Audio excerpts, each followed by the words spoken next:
To all, you all are welcome on the channel let's explore radiation. और आज की इस क्लास में हम फिर करने वाले हैं 40 MCQs which are get dedicated to AIIMS CRE exam. ठीक है, तो क्लास शुरू करने से पहले मैं आप सबको एस्पायरेंट्स के कोर्स से इंट्रोड्यूस करवा देती हूँ। जो भी ऐसे स्टूडेंट है जो अब तक एस्पायरेंट्स से नहीं जुड़े हैं वो बिल्कुल जुड़ना ना भूलें। एस्पायरेंट्स आपको 499 में ये पूरा कंटेंट वाला कोर्स अवेलेबल करवा रही है। इसी के साथ एस्पायरेंट्स आप लोगों के लिए एम्स CRE की टेस्ट सीरीज़ भी लेके आया है, तो उसको भी एक्सप्लोर करना ना भूलें। बहुत ही बजट फ्रेंडली और प्रॉपर एम्स, टारगेटेड एम्स, ठीक है, targeted aim test series available है एस्पायरेंट्स के ऐप पे। तो आप एस्पायरेंट्स का ऐप डाउनलोड करेंगे और इस कोर्स को भी आप एक्सप्लोर करेंगे और टेस्ट सीरीज़ को भी आप गो थ्रू कर सकते हैं। ठीक है, तो स्टार्ट करते हैं क्लास को फ्रॉम क्वेश्चन नंबर 1। तो हमारी आज की क्लास का पहला क्वेश्चन है, which projection is specifically perform to demonstrate the optical canals bilaterally with minimal rotation. कौन सा व्यू है जो कि हम स्पेसिफिकली परफॉर्म करते हैं ऑप्टिकल कैनाल्स को इवेल्युएट करने के लिए विथ मिनिमल रोटेशन। ठीक है, Waters method, modified Rhese method, Haas method या रिवर्स राउंड मेथड। तो देखो, जो मॉडिफाइड रीज मेथड होता है that is parieto orbital oblique projection. ठीक है, पेराइटो ऑर्बिटल ऑब्लिक प्रोजेक्शन। तो it is specifically design to visualise the optic foramen या और ऑप्टिक कैनाल। ठीक है, तो इस प्रोजेक्शन के दौरान जो पेशेंट का हेड है वो हम रोटेट करते हैं अप्रॉक्सीमेटली 53 डिग्री। ठीक है, ऑप्टिकल कैनाल जो है वो अपेयर होता है lower outer quadrant of the orbit. तो क्लिनिकल यूज़ क्या हो जाता है इसका भी, कैनाल फ्रैक्चर्स देख लेंगे हम, optic canal, optical nerve compression दिख जाएगा, ऑर्बिटल ट्रोमा है वो भी हमें दिख जाएगा, बोनी लीजन्स अराउंड ऑप्टिक फोरामेन वो सब भी हमें दिख जाएगा। ठीक है, तो मॉडिफाइड रीज मेथड हम प्रेफर करेंगे इसके अंदर। और अगर मैं बात करूँ वाटर्स मेथड की, तो इसके लिए हम मैक्सिलरी साइनस करते हैं। बात करूँ हास मेथड की, जिसको हम रिवर्स टाउन प्रोजेक्शन भी बोलते हैं। ठीक है, और Haas method is also known as reverse Towne projection. तो ये कब यूज़ होता है, mainly when the patient can not perform Towne projection. ये occipital bone, foramen magnum, posterior scale दिखाएगा हमें, ऑप्टिकल कैनाल्स के लिए यूजफुल नहीं है। और रिवर्स टाउन मेथड को ही हाउस मेथड बोलते हैं, मैंने बता दिया। नेक्स्ट क्वेश्चन पे चलते हैं। तो ऑप्टिकल कैनाल आए तो रीस मेथड याद रखना है। नेक्स्ट क्वेश्चन है, which pathological condition most commonly produces the Codman's triangle और रेडियोग्राफ। कौन सी पैथोलॉजिकल कंडीशन है जिसके अंदर हमें रेडियोग्राफ के अंदर कॉडमैन्स ट्रायंगल दिखाई देंगे। तो देखो, कॉडमैन्स ट्रायंगल होते क्या है, टाइप ऑफ पेरियोस्टियल रिएक्शन। देखो, कुछ नए नए क्वेश्चन भी मैं हर वीडियो में ला रही हूँ क्योंकि मुझे पता है कॉमन क्वेश्चन आपने बहुत कर लिए होंगे और हर जगह आपको अवेलेबल होंगे। तो कुछ ऐसे क्वेश्चंस मैं इसीलिए लेके आ रही हूँ जिससे कुछ नया मेंटेन रहे। ठीक है, अब भाई ऐसे मत होना कि ये तो व्यू आ गया, इसके बारे में तो कभी पढ़ा ही नहीं था। तो ठीक है ना, सबने नहीं पढ़ा, हो सकता है कुछ 4 व्यू आपको पता हो और वो मुझे नहीं पता हो। तो कुछ जो नया आ रहा है उसको सिर्फ ध्यान रख लो कि कॉडमैन्स ट्रायंगल, रेडियोग्राफ। अब भाई ये ऐसा तो है नहीं कि इसके लिए पूरी फिलॉसफी की ज़रूरत है, नहीं, बस इतना ध्यान रखना है कौन सी पैथोलॉजिकल कंडीशन में आपको ये साइन दिखेगा तो आप उसको एक चीज़ में लिखते जाओ। ठीक है, जो भी नई नई चीज़ आपको दिख रही है, कुछ ऐसा MCQ है कि भाई ये तो मैंने फर्स्ट टाइम में देखा है, तो उसको स्ट्रेसफुल नहीं लेना है। ऐसा ज़रूरी नहीं है कि आपको ही सब कुछ आता है और पूरा सिलेबस करने के बाद तो फिर तो सारे क्वेश्चंस हम सॉल्व ही कर लेंगे ना। तो कुछ नया जो आ रहा है उसको नोट डाउन करते जाओ। ठीक है, कॉन्फिडेंस लूज नहीं करना है, इनफैक्ट बूस्टअप करना है कि एक और चीज़ नई ऐड हुई है तो उसको जो एक A4 की शीट लेके उसको नोट डाउन करते जाओ और लास्ट टाइम पे उसको पढ़ के चले जाओ। ठीक है, तो कौन सी पैथोलॉजिकल कंडीशन है जिसके अंदर कॉडमैन्स ट्रायंगल रेडियोग्राफ पे हमें दिखेंगे। तो ये टाइप ऑफ पेरियोस्टियल रिएक्शन है। नॉर्मली क्या होता है कि जो पेरियोस्टियम है वो बोन से अटैच रहता है। अग्रेसिव बोन लीजन्स के अंदर क्या होता है, जो रैपिडली ग्रोइंग लीजन है वो lift the periosteum away from the bone. ठीक है, नॉर्मली पेरियोस्टियम अटैच रहता है बोन के, लेकिन कुछ लीजन्स के अंदर क्या हो जाता है, जो पेरियोस्टियम है वो बोन से दूर चला जाता है। तो जो न्यूली फॉर्म बोन बनती है वो हमें एज अ ट्राइंगुलर शेडो दिखाई देती है between cortex and elevated periosteum. तो उसे ही हम क्या बोलते हैं, कॉडमैन्स ट्रायंगल। तो ये मोस्ट कॉमनली एसोसिएटेड होता है किससे, ऑस्टियोसार्कोमा, ओकेजनली विंग सार्कोमा। ठीक है, विंग सार्कोमा में ओकेजनली, और ओस्टियोमाइलिटिस में भी हमें ये दिखाई देता है। ठीक है,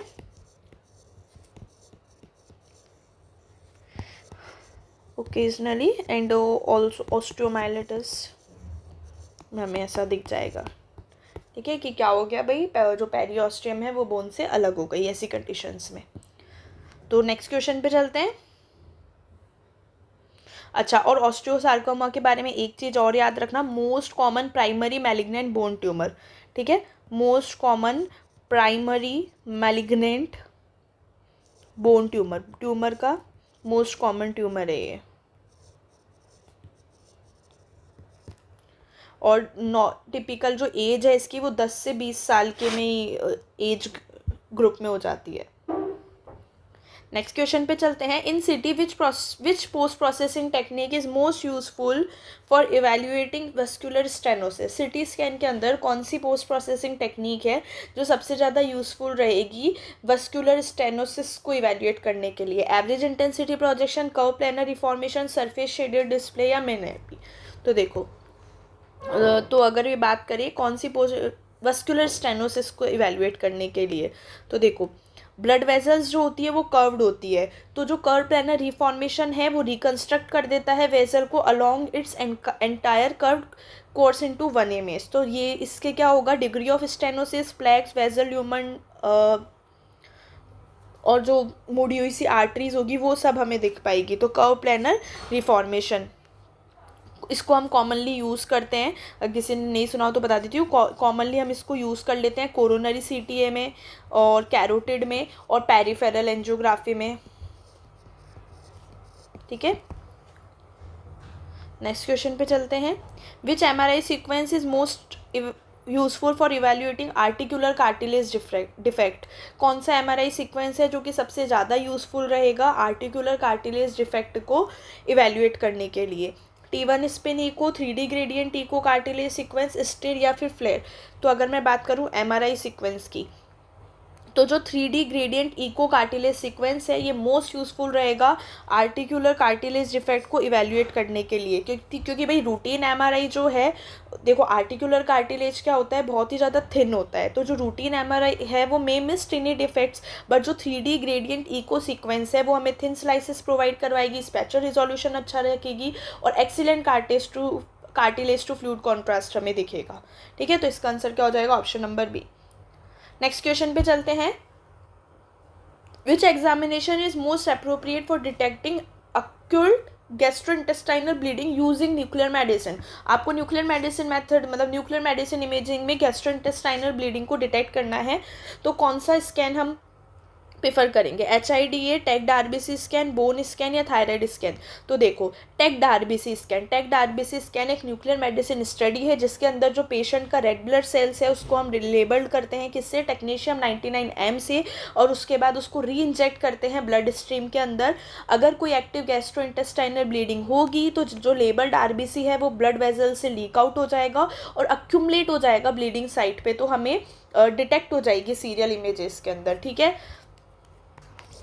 मैं लिखूंगी तो टाइम वेस्ट होगा, है ना, तो सुन लेना बात को अच्छे से, जैसे कि अगर एक बार में नहीं समझ में आया तो पीछे जाके वापस सुन लो, ठीक है। तो इससे हमें detect slow bleeding rates often lower than angiography. तो टैग्ड RBC स्कैन क्या हो गया, जिसके अंदर हम क्या कर रहे हैं, एक न्यूक्लियर मेडिसिन स्टडी है जिसके अंदर पेशेंट का जो रेड ब्लड सेल्स है उसको हम टेक्नीशियम 99M जो रेडियो एक्टिव आइसोटोप है उसके साथ लेबल्ड करेंगे, उसके बाद उसको री इंजेक्ट करेंगे ब्लड सेल को ब्लड स्ट्रीम के अंदर। अगर कोई एक्टिव गैस्ट्रोइंटेस्टाइनल ब्लीडिंग होगी तो जो लेबल्ड RBC है वो ब्लड वेजल से लीक आउट हो जाएगा और अक्यूमुलेट हो जाएगा ब्लीडिंग साइट पे, तो हमें वो डिटेक्ट हो जाएगी सीरियल इमेजेस लेने के दौरान, ठीक है। नेक्स्ट क्वेश्चन है the Westermark sign on chest imaging associated with? जो वेस्टर मार्क साइन है चेस्ट इमेजिंग के अंदर वो कौन सी कंडीशन से एसोसिएट करता है? पल्मोनरी एडिमा, पल्मोनरी एम्बोलिस, ट्यूबरक्यूलोसिस या फिर पल्मोनरी फ्यूजन? तो देखो जो वेस्टर मार्क साइन है वो एक क्लासिक तो अनकॉमन है, ठीक है, मतलब कॉमन नहीं है ये, तो ये एक चेस्ट एक्सरे फाइंडिंग है, अनकॉमन चेस्ट एक्सरे फाइंडिंग है, ये याद रखना। अनकॉमन चेस्ट एक्सरे फाइंडिंग है जो कि एक्यूट पल्मोनरी एम्बोलिज्म में आपको दिखाई देती है, ठीक है। यह हमें दिखाई देता है as an area of increase radiolucency, darker lung field due to reduce pulmonary blood flow distal to an obstructed pulmonary artery. कैसे होता है ये, मतलब क्यों होता है ये? ब्लड क्लॉट जो है वो पल्मोनरी आर्टरी को ब्लॉक कर देगा, जो ब्लड फ्लो है डिस्टल लंग में वो डिक्रीज हो जाएगा, कुछ पल्मोनरी वेजल्स विजिबल होंगे और जो अफेक्टेड एरिया है वो अपियर डार्कर देन नॉर्मल, ठीक है। नेक्स्ट क्वेश्चन है which image quality parameter describes the ability to distinguish small differences in tissue density. कौन सा इमेज क्वालिटी पैरामीटर है जो कि डिस्क्राइब कर सकता है टिश्यू डेंसिटी में स्मॉल डिफरेंसेस भी। तो पहला ऑप्शन है spatial resolution, contrast resolution, temporal resolution या ज्योमेट्रिक रिजोल्यूशन। तो देखो अगर मैं बात करूं ability of imaging system to distinguish between tissue that है वेरी स्मॉल डिफरेंस, मतलब ऐसे टिश्यूज़ में डिफरेंस पता लगाना है जिनके बीच में बहुत ही कम डिफरेंस है, लेकिन हमें पता लगाना है कि ये दोनों अलग अलग टिश्यूज़ है। तो कौन सा रिजोल्यूशन बेस्ट रहता है ऐसी कंडीशन के अंदर? That is contrast resolution. Contrast resolution जो है इसके पास एबिलिटी है कि वो एटेन्यूएशन और सिग्नल इंटेंसिटी में बहुत ही very small differences can also detect, जैसे कि लिवर वर्सेस स्प्लीन हो गया, grey matter versus white matter हो गया, ठीक है। और सीटी और एमआरआई का एक्सीलेंट कॉन्ट्रास्ट रिजोल्यूशन होता है। स्पैचर रिजोल्यूशन क्या होता है? जो दो क्लोजली एडजेसेंट स्पेस ऑब्जेक्ट को सेपरेटली हमें दिखा सके, ठीक है, जो कि हम लाइन पेयर्स पर एमएम में मेजर करते हैं। कॉन्ट्रास्ट मैंने बता दिया। टेम्पोरल रिजोल्यूशन क्या होता है? जो कि एबल है ability to image moving structure without motion blur, ठीक है, जैसे कार्डियक सिटी, कार्डियक एमआरआई, इन सब के अंदर हो गया। हाई टेम्पोरल रिजोल्यूशन रहेगा, लेस मोशन आर्टिफैक्ट होता है। ज्योमेट्रिक रिजोल्यूशन होता है इमेज शार्पनेस से, ठीक है, इमेज शार्पनेस अफेक्ट होती है, इसकी कोई टिश्यू डेंसिटी डिस्टिंग्विशेबिलिटी नहीं है। नेक्स्ट क्वेश्चन है which special projection best demonstrate the sacral alae suspected insufficiency fractures. तो देखो जो फर्ग्यूसन व्यू है सैक्रम फ्रैक्चर्स की अगर बात कर रहा है, तो जो फर्ग्यूसन व्यू है वो एपी एक्सियल प्रोजेक्शन है। एपी एक्सियल प्रोजेक्शन है जिसके अंदर हम 30 to 35 degree cephalic central ray use करते हैं एंगल, ठीक है। It project the sacrum free from pelvic superimposition and clearly demonstrate sacrum ala, sacrum foramina, sacroiliac region. तो क्या हो जाएगा इसका answer? Option number A, that is Ferguson view. Next question है which contrast examination is specifically use to assess post operative bile leakage, ठीक है। कौन सा कॉन्ट्रास्ट एग्जामिनेशन हम प्रेफर करेंगे पोस्ट ऑपरेटिव बाइल लीकेज को डिटेक्ट करने के लिए? इंट्रावेनस स्कैनियोग्राफी, HIDA स्कैन, ओरल कोलेसिस्टोग्राफी या फिर बेरियम मील। तो अगर हम बात करें पोस्ट ऑपरेटिव बाइल लीकेज की, तो जो HIDA स्कैन है जिसका पूरा नाम ही क्या होता है? हेपेटोबिलेरी इम्यूनोडायसिटिक एसिड। क्या पता क्वेश्चन में इसी का ही पूरा नाम पूछ ले। हेपेटोबाइलरी इम्यूनोडायसिटिक एसिड, ठीक है। ये एक न्यूक्लियर मेडिसिन स्टडी है that evaluates bile production of flow, ठीक है। तो जब हम इंजेक्ट कर देंगे टेक्नीशियम 99M लेबल्ड HIDA जो ट्रेसर है taken up by the hepatocyte and exerted into the biliary system, अगर पोस्ट ऑपरेटिव बाइल लीक होगा तो tracer escape outside the bile tree and is visualised on imaging, ठीक है। Next question है which city detector technology is most commonly used in modern multi detector CT scan. कौन सी city detector technology है जो कि most commonly use होती है modern multi detector city scans के अंदर? तो सिटी डिटेक्टर की अगर मैं बात करूँ modern multi detector CT scanner में तो solid state scintillation detector use होते हैं, ठीक है, because they provide high detection efficiency, fast respond, excellent spatial and contrast resolution, high stability and durability. Next question है which ultrasound Doppler index is independent of Doppler angle. कौन सा ultrasound Doppler index है जो कि independent है Doppler angle के? देखो USG के तो जितने नए क्वेश्चन आ रहे हैं लिखते जाना, जिस हिसाब से लास्ट टाइम एम्स ने बहुत सारे क्वेश्चन दे दिए थे USG में, हालांकि ऐसा नहीं है कि ऐसा हर बार देगा, बट स्टिल, ठीक है।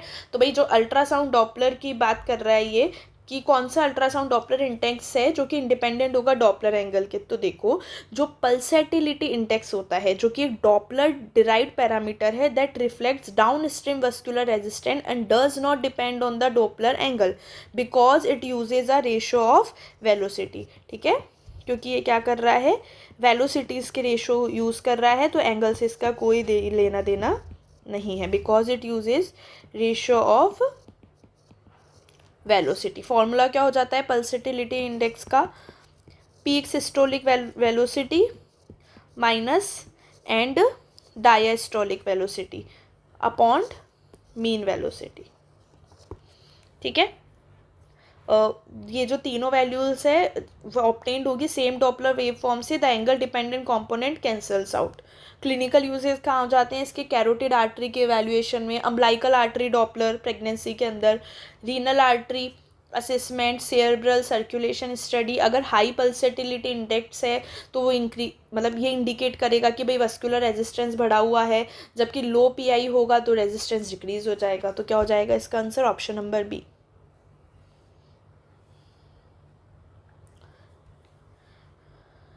ठीक है, नेक्स्ट है हमारा, which bone tumour classically shows a sunburst periosteal reaction. कौन सा बोन ट्यूमर है जो हमें सनबर्स्ट पेरियोस्टियल रिएक्शन हमें दिखाई देगी, कौन से टाइप के बोन ट्यूमर में।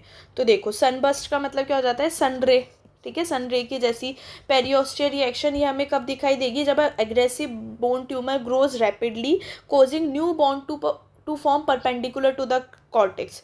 तो इससे क्या हो जाएगा, स्पिक्यूल्स रेडिएंट होगी resembling the rays of the sun, that's why it is called sunburst.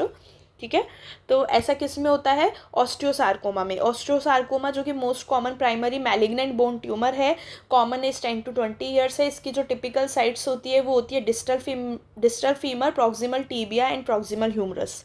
क्या हो जाता है इसका answer, option number B, osteosarcoma. तो इसके रेडियोग्राफिक फीचर्स क्या क्या हो गए ऑस्टियोसार्कोमा के, एक साथ अगर मैं बता दूँ तो, सनबर्स्ट, अभी ऊपर हमने देखा कॉडमैन्स एंगल,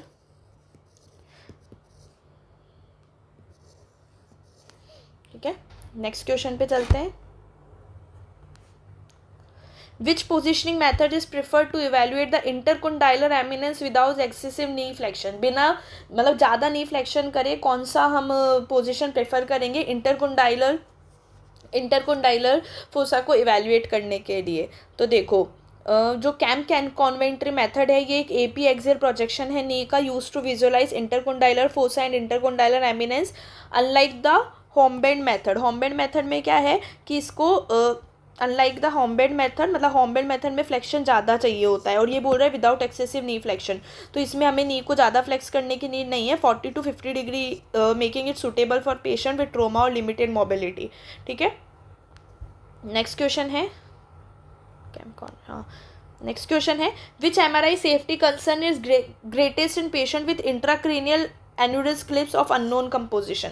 ठीक है, कौन सा एमआरआई सेफ्टी कंसर्न हो जाता है कि ऐसे पेशेंट में जिनके अंदर एन्यूरिज्म क्लिप्स, इंट्राक्रेनियल एन्यूरिज्म क्लिज्म लगा हुआ है और हमें नहीं पता कि भाई कंपोजिशन क्या है, मतलब एमआरआई कंपैटिबल है या नहीं है। तो अगर MRI scanner generate a very strong static magnetic field, अगर एन्यूरिज्म क्लिप फेरोमैग्नेटिक हुआ, it may experience strong magnetic attraction causing movement और रोटेशन। ठीक है, और अगर इंट्राक्रेनियल क्लिप की वजह से vessel injury, haemorrhage, stroke, death, ये सब हो सकता है। तो unknown aneurysm clip are considered unsafe जब तक ये प्रूव नहीं हो जाए कि वो एमआरआई कंपैटिबल है। तो क्या हो सकता है, प्रोजेक्टाइल फोर्स, जो ये एमआरआई स्कैनर जनरेट करती है स्ट्रॉन्ग स्टैटिक मैग्नेटिक फील्ड को, तो जो एन्यूरिज्म क्लिप अगर फेरोमैग्नेटिक हुई तो वो स्ट्रॉन्ग मैग्नेटिक अट्रैक्शन हो जाएगा, तो वो एज अ प्रोजेक्टाइल फोर्स ही बोलते हैं हम उसको। ठीक है, नेक्स्ट क्वेश्चन है, which examination is specifically indicated for assessing the integrity of the rotator cuff using contrast. कौन सा एग्जामिनेशन स्पेसिफिकली हम इंडिकेट करते हैं रोटेटिंग कफ की इंटीग्रिटी को असेस करने के लिए कॉन्ट्रास्ट यूज़ करके। तो देखो जो मतलब मैग्नेटिक रेजोनेंस आर्थ्रोग्राफी है वो injecting contrast directly into the shoulder joint before MRI. तो जो कॉन्ट्रास्ट है वो रोटेटर कफ टेंडन्स को आउटलाइन कर देगा। ठीक है, तो क्या हो जाएगा इसका answer, option number B, magnetic resonance arthrography. Next question है, which abdominal radiographic sign is characteristic of pneumoperitoneum beneath the diaphragm. कौन सा एब्डोमिनल रेडियोग्राफिक साइन है characteristic of pneumoperitoneum beneath the diaphragm. ठीक है, pneumoperitoneum condition beneath the diaphragm. तो देखो pneumoperitoneum का मतलब क्या हो गया, free air within the peritoneal cavity usually due to perforation of a hollow viscus. ठीक है, तो न्यूमोपेरिटोनियम का मतलब क्या हुआ कि भाई क्या है, फ्री एयर है पेरिटोनियल कैविटी के अंदर। तो अगर इरेक्ट चेस्ट है या फिर एब्डोमिनल रेडियोग्राफ है तो free intraperitoneal air rises beneath the diaphragm. तो दो क्लासिकल रेडियोग्राफिक साइन होते हैं इसके, एक तो रिगुलर साइन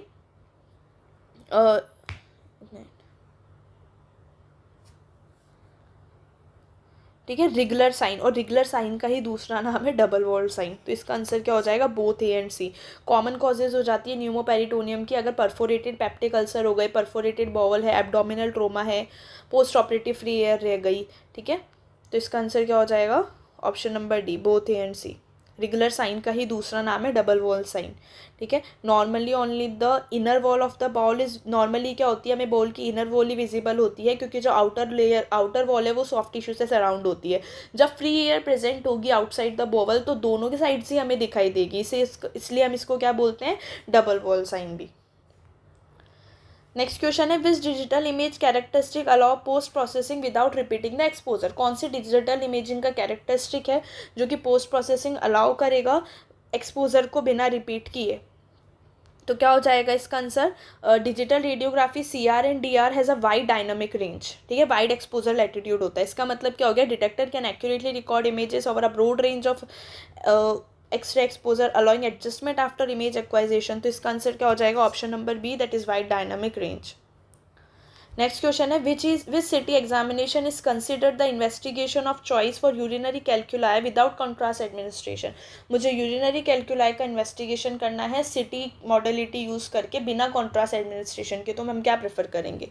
तो देखो, नॉन कॉन्ट्रास्ट सिटी के यू भी, क्योंकि हमें कॉन्ट्रास्ट भी नहीं डालना और हमें सिटी की मदद से पता भी करना है, तो ये गोल्ड स्टैंडर्ड है for diagnosing urinary tract stones. क्यों भाई कॉन्ट्रास्ट क्यों नहीं करेंगे, क्योंकि कॉन्ट्रास्ट में ऑब्स्कर कैलकुलाई, कॉन्ट्रास्ट जो हम डालेंगे वो कैलकुलाई की इमेज को ऑब्स्कर कर सकता है। नेचुरली स्टोन हाइपर डेंस होते हैं and easily detected without enhancement, बिना कॉन्ट्रास्ट के मतलब हमें विजिबल हो जाएगा। नेक्स्ट क्वेश्चन है, which projection best demonstrate the odontoid process when the patient can not open the mouth. कौन सा व्यू है जो कि बेस्ट डेमोन्स्ट्रेट करेगा ओडोंटॉइड प्रोसेस को जब पेशेंट माउथ को खोल नहीं सकता है। तो क्या हो जाता है भाई, फक्स मेथड। ठीक है, फ्यूक्स मेथड जिसको हम बोलते हैं, AP projection through the foramen magnum, ये कब परफॉर्म करते हैं हम, जब पेशेंट ओपन नहीं कर सकता माउथ को। तो making the standard AP open mouth odontoid view impossible, it demonstrate odontoid process then C1 C2 articulation. तो क्या हो जाएगा इसका answer, option number B. Next question है, which quality assurance test evaluate the linear relationship between selected MAS and radiation output. मतलब जो हमने MAS select की है और उतनी रेडिएशन आउटपुट भी, मतलब जितनी हमने क्वांटिटी सेलेक्ट करी उतनी आ रही है क्या, इसको इवेल्युएट करने के लिए कौन सा क्वालिटी अश्योरेंस टेस्ट हम प्रेफर करते हैं। तो देखो, इसको क्या बोलते हैं हम, एक्सपोजर लीनियरिटी टेस्ट। ये इंश्योर करता है कि जो रेडिएशन आउटपुट है वो डायरेक्टली प्रोपोर्शनल है ना सेलेक्टेड MAS के। ठीक है, मतलब कि 5 MAS should produce approximately half the exposure of 10 MAS, 20 MAS should produce approximately twice the exposure of 10 MAS। तो ये कंफर्म करता है proper performance of the X ray generator. Next question है, which radiographic sign is classically seen in intussusception on a contrast enema. कौन सी radiographic sign है जो कि हमें क्लासिकली दिखाई देता है इंटरसेप्शन के केस में कॉन्ट्रास्ट एनेमा। ठीक है, ऑन अ कॉन्ट्रास्ट एनेमा में apple core sign, cold spring sign, bird beak sign या स्ट्रिक साइन। देखो ये जो चारों ही साइन है बहुत ही कॉमन है, मतलब कि इसके बारे में सबने सुना होगा, तो इसमें मैं चारों ही एक्सप्लेन कर देती हूँ। सबसे पहले इंटरसेप्शन क्या होता है, telescoping of one segment of bowel into an adjacent distal segment. ठीक है, ये one of the most common cause है इंटेस्टाइनल ऑब्स्ट्रक्शन का बच्चों के अंदर और यंग चिल्ड्रन के अंदर। तो कॉन्ट्रास्ट एनेमा के दौरान, चाहे वो एयर हो या फिर बेरियम एनेमा हो, मतलब पॉजिटिव कॉन्ट्रास्ट या नेगेटिव कॉन्ट्रास्ट, तो कॉन्ट्रास्ट आउटलाइन कर देता है इडेमेटस म्यूकोजल फोल्ड्स को ट्रैप्ड विद द इंटरसेप्शन, तो producing the characteristic coiled spring sign. ठीक है, कौन सा दिखाई देगा हमें, कॉइल्ड स्प्रिंग साइन हमें दिखाई देगा। ठीक है, और अल्ट्रासाउंड जो है वो फर्स्ट लाइन इमेजिंग है इसके अंदर। ठीक है, कॉन्ट्रास्ट एनेमा अगर करते हैं हम तो हमें कॉइल्ड स्प्रिंग साइन हमें दिखाई दे जाएगा। एप्पल कोर साइन हमें कब दिखाई देगा, कोलोरेक्टल कार्सिनोमा के केस में।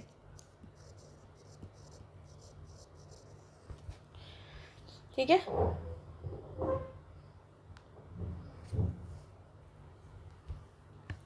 ठीक है, और बर्ड बीक साइन की अगर मैं बात करूँ तो बर्ड बीक साइन जो है वो हमें दिखाई देता है अक्लेशिया के केस में। जैसे कि जब हम वो कर देते हैं, क्या बोलते हैं उसको, बेरियम, इसका इंडिकेट बेरियम स्वेलो। ठीक है, अक्लेशिया हो गया, वॉल्वुलस हो गया, that is twisting of ball, तो इन केसेस के अंदर हमें ये बर्ड बीक साइन दिखाई देगा। स्ट्रिंग साइन की अगर मैं बात करूं तो क्रॉन्स डिजीज़ के अंदर हमें स्ट्रिंग साइन दिखाई देगा, ठीक है। तो नेक्स्ट ये याद रखना है ना। नेक्स्ट क्वेश्चन पे चलते हैं। During CT fluoroscopy guided biopsy the most effective method to reduce the operator's hand dose is. CT fluoroscopy guided biopsy के दौरान जो मोस्ट इफेक्टिव मेथड होगा, ऑपरेटर को जो हैंड डोज लग रही है, मतलब जब वो पूरा मशीन को ऑपरेट कर रहा है तो उसकी हैंड पे जो डोज लग रही है उसको रिड्यूस करने का क्या मेथड है। एमएस को बढ़ा दूँ, keep hands out of the primary beam use in needle holders, reduce gantry tilt, increase slice thickness. तो हम क्या करेंगे, हैंड को out of the primary beam रखेंगे, निडल होल्डर्स हम यूज़ कर सकते हैं। सिटी फ्लोरोस्कोपी गाइडेड प्रोसीजर्स के अंदर जो ग्रेटेस्ट रेडिएशन एक्सपोजर है वो ऑपरेटर को लगती है जब हैंड्स प्राइमरी बीम में एंटर करेंगे ड्यूरिंग द हैंडलिंग। तो जो most effective dose reduction strategy है कि हम निडल होल्डर्स यूज़ करें, हैंड को प्राइमरी बीम से दूर रखें, intermittent fluoroscopy that is pulsed fluoroscopy हम यूज़ करें, और इस अगर जब भी पॉसिबल हो हम शील्डिंग के पीछे ही खड़े रहें, ठीक है। तो क्या हो जाएगा इसका answer, option number B. Next question है, which mammographic finding is considered the strongest indicator of ductal carcinoma in situ. ठीक है, कौन सी मैमोग्राफिक फाइंडिंग हम कंसिडर्ड करते हैं डक्टल कार्सिनोमा, मतलब कौन सी ऐसी फाइंडिंग है जो कि स्ट्रॉन्गेस्ट इंडिकेटर है डक्टल कार्सिनोमा की।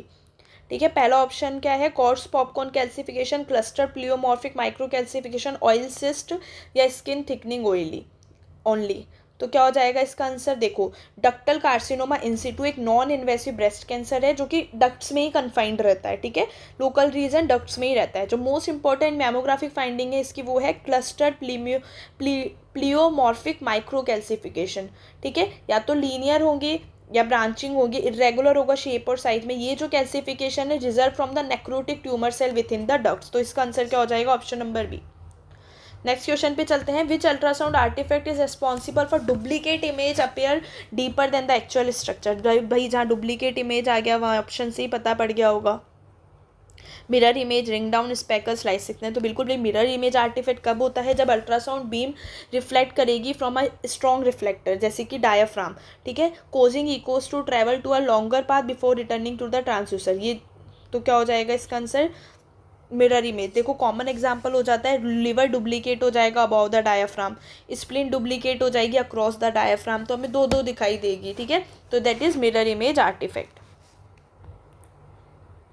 रिंग डाउन आर्टिफैक्ट कब होगा, caused by resonance of gas bubbles, ठीक है, जब बॉल गैस होगी। स्पेकल आर्टिफैक्ट की अगर मैं बात करूं तो ये इंटरफेरेंस ऑफ स्कैटर्ड इकोज जो कि granny appearance, image quality reduce कर देगा। स्लाइस थिकनेस आर्टिफैक्ट की अगर मैं बात करूं occurs because the ultrasound beam has finite thickness, तो फॉल्स इंटरनल इकोज हमें दिखाई देगी सिस्ट के अंदर, पार्शियल वॉल्यूम इफेक्ट हमें दिखाई देंगे। नेक्स्ट क्वेश्चन है, which MRI sequence is most useful for detecting restricted diffusion in acute cerebral infection. Restricted diffusion word से ही हमें समझ में आ गया, that is diffusion weighted imaging.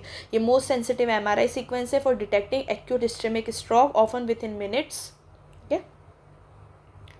Next question है, which CT feature is most characteristic of an epidural haematoma. कौन सा सिटी का फीचर है जो कि सबसे अच्छा मोस्ट कैरेक्टरिस्टिक है एपिड्यूरल हेमेटोमा का। ठीक है, तो एपिड्यूरल हेमेटोमा की अगर मैं बात करूँ तो जो एपिड्यूरल हेमेटोमा है वो कलेक्शन है of blood between the inner table of the skull and the dura mater. ठीक है, ये मोस्ट कॉमनली होता है टेम्पोरल बोन फ्रैक्चर की वजह से या फिर मिडल मेनिंजियल आर्टरी के रप्चर की वजह से। तो इसके अंदर हमें कैसे दिखाई देता है, lens shaped biconvex hyperdensity. जो आर्टरियल ब्लीडिंग है वो अंडर हाई प्रेशर होगी, ब्लड एक्यूमुलेट हो जाएगा rapidly, forming a biconvex lens shaped collection बनाता है ये। नेक्स्ट क्वेश्चन है, which projection best demonstrate the hook of hamate. Hook of the hamate, hamate क्या हो जाते हैं, कार्पल वाली, कार्पल जो बोन है हैमेट हमारी, तो कौन सा प्रोजेक्शन है, कौन सा व्यू है जो कि हुक ऑफ हैमेट को बहुत ही अच्छे से देख पाएंगे जिसके अंदर हम, तो ऑप्शन में ही पता पड़ रहा है, दैट इज कार्पल टनल जिसको गैनोर हार्ट व्यू भी बोलते हैं। हुक ऑफ द हैमेट एक स्मॉल बोनी प्रोजेक्शन होता है रिस्ट की हैमेट बोन पे, डिफिकल्ट होता है to visualise on routine wrist projection, इसलिए हम स्पेशल व्यू करते हैं जिसको हम कार्पल टनल या गैनोर हार्ट व्यू बोलते हैं, जो कि एक्सियल प्रोजेक्शन हमें प्रोवाइड करेगा ऑफ द कार्पल टनल, और जिसके अंदर हमें hook of hamate, pisiform, trapezium, scaphoid, tubercle सभी बहुत अच्छे से दिखाई देंगे। नेक्स्ट क्वेश्चन है, in image quality assessment the modulation transfer function primarily evaluates. Image quality assessment के अंदर जो MTF है वो क्या एवेल्युएट करता है, तो भाई MTF ये क्वेश्चन आया हुआ भी है एम्स के पेपर में, अब ये याद नहीं है अगस्त वाले में आया था, दिसंबर वाले में या फिर फैब वाले में, बट लास्ट ईयर में ही आया है ना, और ये आया है MTF से रिलेटेड। तो जो MTF है मॉड्यूलेशन ट्रांसफर फंक्शन है, ये हम किस लिए कर रहे हैं कि भाई जो how accurately an imaging system transfer contrast from the object to the image at different spectral frequency. In simple terms ये हमें ये बता देता है how well the system can display fine details. तो हाई MTF है better sharpness, better visualisation of smaller structure, superior image quality. तो ये हमें क्या बताता है बेसिकली स्पेक्ट्रल रिजोल्यूशन की परफॉर्मेंस। नेक्स्ट क्वेश्चन है which contrast studies specifically perform to evaluate the parotid duct. Parotid duct जो कि सलाइवरी डक्ट है, इसकी स्टडी की मतलब कॉन्ट्रास्ट स्टडी कर रहे हैं हम सलाइवरी ग्लैंड्स की। तो कौन सी स्पेशल इन्वेस्टिगेशन प्रेफर करेंगे, साइनो, साइलो, वेनो, डिस्को। तो बिल्कुल क्या हो जाएगा आंसर इसका, दैट इज साइलोग्राफी। ठीक है, साइलोग्राफी पैरोटिड सबमैंडिबुलर ग्लैंड मतलब मेजर सलाइवरी ग्लैंड्स के इवैल्यूएशन के लिए, साइनोग्राफी साइनस के लिए, साइनस ट्रैक्ट के फिस्चुलास के इवैल्यूएशन के लिए, वेनोग्राफी वेन्स के, डिस्कोग्राफी इंटरवर्टिब्रल डिस्क के इवैल्यूएशन के लिए। नेक्स्ट क्वेश्चन है which chest radiography finding is most suggestive of tension pneumothorax. ठीक है, कौन सी चेस्ट रेडियोग्राफिक फाइंडिंग है जो कि सबसे ज़्यादा सजेस्टिव रहेगी टेंशन न्यूमोथोरिक्स के केस में। तो tracheal deviation away from the affected side. देखो क्या होता है टेंशन न्यूमोथोरिक्स। तो जो टेंशन न्यूमोथोरिक्स है वो कब होता है, जब एयर प्लूरल स्पेस में एंटर कर जाएगी बट कैन नॉट एस्केप। ठीक है, वन वे वॉल मैकेनिज्म हो रहा है। तो with each breath pleural pressure increase होगा, अफेक्टेड लंग कोलैप्स होंगे, मीडिया स्टर्नम शिफ्ट हो जाएगा टूवर्ड्स द अपोजिट साइड। ठीक है, तो क्या हो जाएगा इसका answer tracheal deviation away from the affected side. Next question है which CT examination is preferred for preoperative assessment of living kidney donors. कौन सा सिटी एग्जामिनेशन हम प्रिफर्ड करेंगे एज अ प्री ऑपरेटिव, जो किडनी डोनर्स हैं उनके preoperative assessment, preoperative evaluation के लिए। HRCT test, CT renal angiography, CT brain या सिटी कोलोनोग्राफी। तो देखो क्या हो जाएगा आंसर इसका city renal angiography. Before a living donor nephrectomy surgeon को पता होना चाहिए एग्जैक्ट रीनल वस्कुलर एनाटॉमी क्या है, जिससे कि सर्जरी के दौरान कोई कॉम्प्लिकेशंस ना आए। नेक्स्ट क्वेश्चन है which radiographic projection is routinely use to evaluate the zygomatic arches after facial trauma. Facial trauma के बाद हमें जाइगोटिक आर्क्स को इवेल्युएट करना है, तो कौन सा रेडियोग्राफिक व्यू हम प्रेफर करेंगे, तो that is submento vertex projection. ठीक है, नेक्स्ट क्वेश्चन है which QA test evaluate the constancy of CT numbers using a water phantom. कौन सा QA टेस्ट है जो कि इवेल्युएट करता है constancy of CT number water phantom को यूज़ करके। CT number accuracy test, slide signal, laser alignment या फिर टेबल इंक्रीमेंट टेस्ट। तो इसको हम क्या बोलते हैं सिटी नंबर एक्यूरेसी टेस्ट ही बोलते हैं। CT number accuracy test water phantom use करेगा, ये वेरीफाई करता है कि स्कैनर कंसिस्टेंटली मेजर कर रहा है वाटर को एट अप्रॉक्सीमेटली 0 ऑनस्फील्ड यूनिट। ठीक है, जिससे कि कैलिब्रेशन एरर्स वगैरह डिटेक्ट होते हैं। नेक्स्ट क्वेश्चन है which nuclear medicine scan is commonly use to detect skeletal metastasis. Skeletal metastasis को डिटेक्ट करने के लिए हम कौन सा न्यूक्लियर मेडिसिन स्कैन प्रेफर करेंगे, तो जो बोन स्कैन होगा यूजिंग टेक्नीशियम 99M, तो वो most commonly perform nuclear medicine study है फॉर डिटेक्टिंग स्केलेटल मेटास्ट्रेसिस। तो क्या हो जाएगा इसका answer option number A. Next question है which fluoroscopic examination is commonly use to evaluate small bowel obstruction and transit time. तो भाई स्मॉल बोवल ऑब्स्ट्रक्शन जहाँ पे हमें देखना है फ्लोरोस्कोपिक एग्जामिनेशन, तो जो स्मॉल बोवल फॉलो थ्रू है, ठीक है, जिसको हम स्मॉल बोवल एनीमा भी बोल देते हैं, एंट्रोक्लाइसिस भी बोल देते हैं। तो ये एक फ्लोरोस्कोपिक एग्जामिनेशन है जिसके अंदर हम पेशेंट्स को बेरियम का कॉन्ट्रास्ट देके उसकी स्टडी करेंगे स्मॉल बोवल की। नेक्स्ट क्वेश्चन है which MRI artifact is produce by metallic orthopaedic implants. कोई मेटेलिक ऑर्थोपेडिक इम्प्लांट है बॉडी के अंदर, तो कौन सा MRI आर्टिफैक्ट आएगा, ससेप्टिबिलिटी, केमिकल शिफ्ट, गिब्स या फिर रैप्ड अराउंड। तो देखो जो ससेप्टिबिलिटी आर्टिफैक्ट है वो आएगा मेटेलिक इम्प्लांट के बीच में, जैसे कि कोई ऑर्थोपेडिक प्लेट हो गई, स्क्रू हो गया, जॉइंट प्रोस्थेसिस हो गया। ठीक है, तो इनके पास मैग्नेटिक प्रॉपर्टी होती है that differ greatly from surrounding tissue. तो इन डिफरेंसेस की वजह से क्या हो जाएगा लोकल मैग्नेटिक फील्ड डिस्टॉर्ट हो जाएगा, तो सिग्नल लॉस हो जाएगा। सिग्नल लॉस मतलब वहाँ पे हमें ब्लैक एरिया दिखाई देंगे, ज्योमेट्रिक डिस्टॉर्शन हो जाएगा। तो क्या हो जाएगा इसका answer option number A, that is susceptibility artefact.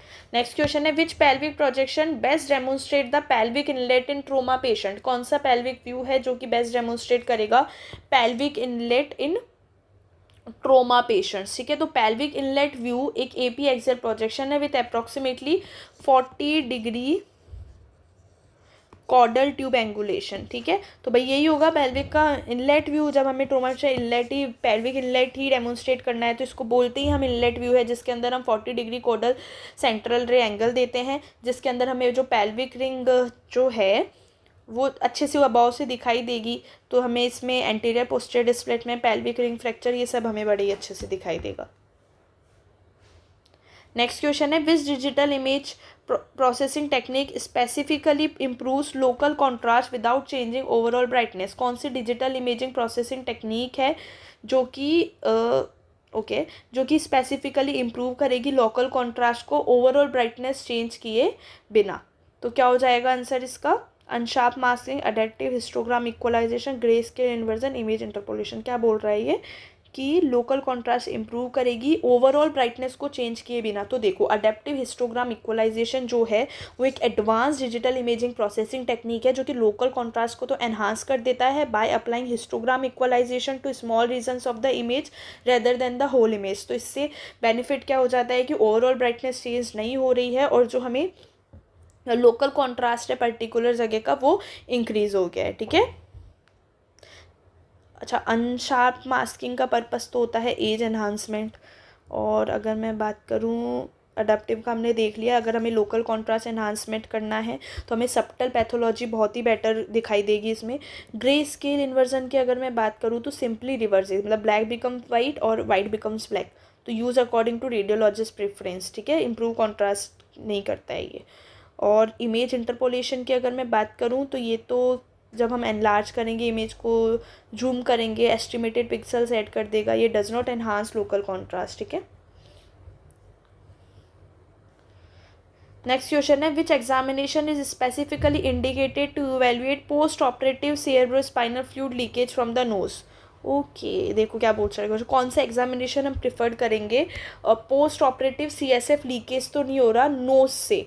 तो देखो इस कंडीशन को हम क्या बोलते हैं CSF राइनोरिया. ठीक है, CSF राइनोरिया. इसके अंदर क्या होता है, it is a leakage of CSF through the nose due to skull base fracture, surgery, tumour या फिर कोई कंजाइनल डिफेक्ट की वजह से. तो जो सिटी सिस्टर्नोग्राफी है वो एक वो एक ऐसा एग्जामिनेशन है जो कि हम करेंगे. कैसे करेंगे, कॉन्ट्रास्ट को हमने इंजेक्ट किया सबएराक्नॉइड स्पेस में via lumbar puncture, contrast leaks through the skull base defect and is visualise on CT scan. ठीक है, तो ये जो कंडीशन है इसको हम क्या बोल देते हैं, जब CSF लीक हो रहा है through the node, that is CSF rhinorrhoea. तो इसको हम कैसे एग्जामाइन करेंगे, कौन सी एग्जामिनेशन से, दैट इज सिटी सिस्टर्नोग्राफी.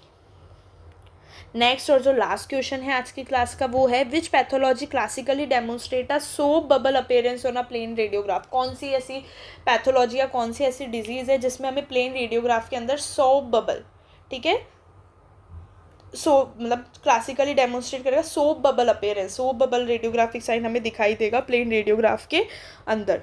तो देखो सोप बबल, तो जाइंट सेल ट्यूमर जो है, ठीक है, ये जो जाइंट सेल ट्यूमर है ना, इससे याद रखना सोप बबल ये एक बिनाइन है, बिनाइन ट्यूमर ही है but local aggressive bone tumour है. Benign but local aggressive bone tumour है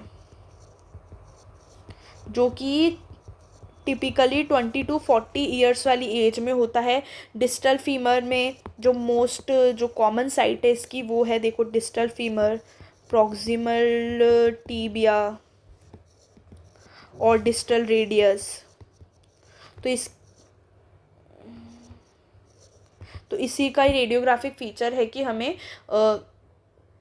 सोप बबल अपीयरेंस दिखाई देगा due to multiple internal septation. ठीक है, इसके अंदर क्या होता है, मल्टीपल इंटरनल सेप्टेशन, तो हमें सोप बबल अपीयरेंस दिखाई देगा. तो जाइंट सेल ट्यूमर मतलब सोप बबल अपीयरेंस हमें दिखाई देगा प्लेन रेडियोग्राफ के अंदर. सोप बबल लीजन भी बोल देते हैं हम उसको. ठीक है, तो आज के 40 क्वेश्चंस हमने कंप्लीट कर लिए हैं। आई होप क्वेश्चंस आपको अच्छे लगे हों, और जैसा भी आपका फीडबैक है क्लास के रिगार्डिंग वो आप प्लीज़ मुझे कमेंट सेक्शन में बता सकते हैं। Okay, thank you, thanks for watching. और एस्पायरेंट से जुड़ना ना भूलें, नीचे डिस्क्रिप्शन में आपको एस्पायरेंट्स ऐप की लिंक अवेलेबल है। Okay, thank you. और जैसा भी आपका फीडबैक है please let me know in the comment section.